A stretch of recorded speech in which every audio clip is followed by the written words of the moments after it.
खुलुमबाय लोगोफोर, नोंथांमोनखौ आंनि बिटिआर निउसआव फिन बरायबाय आरो जायफोर आंनि चेनेलखौ साबस्क्राइब खालामाखै अन्नानै साबस्क्राइब खालामदो। फैबाय थानाय मागो दमासिनि बयनिसिमबो गोजोननाय जासिहरबाय। दिनैनि सेथि निउसआनो जाहैबाय डनाल्ड ट्राम्पनि इउटुब चेनेलखौ बन्द खालामनानै होबाय गुगोलआ। आमेरिकायाव मोनसे दाङाबाजि जानायनि जाहोनाव आरो बेरेखा पस्ट होनायनि थाखायनो बिनि इउटुब चेनेलखौ दाननानै होनाय जाहैबाय। बिनि इउटुब चेनेलाव भिडिअ होनो हायि खालामबाय। बिनि इउटुब चेनेलखौ दाननानै होबाय इउटुबनिफ्राय। बेरेखा भिडिअ होनायनि थाखाय बिनि चेनेलखौ दाननानै होबाय।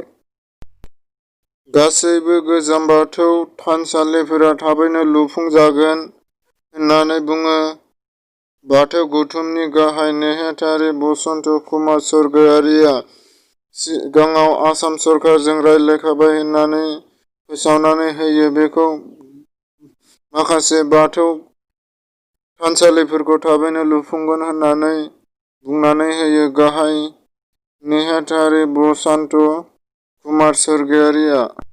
20 नं मथनगुरि बियाबनि बारग' एमसिएलए थांनाय बिसायख'थियाव उदां बिजाथि महरै गसंनाय माखन स्वर्गियारि, दारखुसि दख'रा एबसुनि बारग' आफादगिरि बिरलां बर' आरो मोनसे समनि बोरलां फेडारेसन आफादगिरि बारग' आफादगिरि सुभाष चन्द्र बिथांमोनजों लोगोसे गासै सा 7 बिपिएफनि मावथिफोरा इउपिपिएल राजखान्थि हान्जायाव मैया जयेन जायो एबा राजखान्थि हान्जायाव थागोन होननानै मैया आखाइ हमफैयो।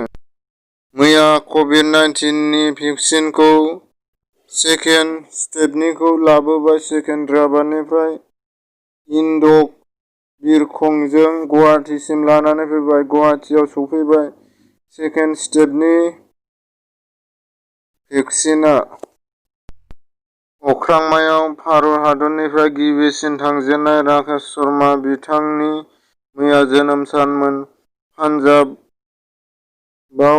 1949 मायथाइनि 13 जानुवारियाव बिथांनि जोनोमा जादोंमोन आरो बिथाङा 1984 मायथाइयाव एप्रिल दानाव अख्रांमायाव गिबि आगान हैजेनदोंमोन। बिथाङा 7 दिन 21 घन्टा 40 मिनिट थादों आरो इन्दिरा गान्धीआ अख्रांमायाव थांनायखौ सोंनायाव माबायदि नुयो होननायाव मोजां नुयो होननानै बयनिख्रुइबो समायनासिन भारत हादरखौनो नुयो होननानै बुंदों। हिमन्त बिश्व शर्माया बुंदों जे फैगौ 23 जानुवारि खालि भारत हादरनि गाहाय मन्त्रि नरेन्द्र मदिआ आसामाव दावबायफैगोन होननानै बुंदों आरो बिनि अखानायै 24 जानुवारि खालि भारतनि नखर मन्त्रि अमित शाहआबो दावबायफैगोन होननानै मिथिनो मोननाय जादों। आसामनि आरो बिटिआरनि माखासे जेंनानि सायाव रायज्लायफैगोन होननानै मिथिनो मोननाय जादों। बड'लेण्ड दाबिनायाव मैखोमै बाहागो लानाय सनितपुर, बिस्वनाथ, लखिमपुरनि माखासे गामिफोरा बिटिआरआव हाबाखैमोनखौ खौरांनिफ्राय मिथिनो मोननाय जादों। इसोर गामियाबो बिटिआरआव लाफाजासिगोन होननानै खौराङाव मोननाय जादों।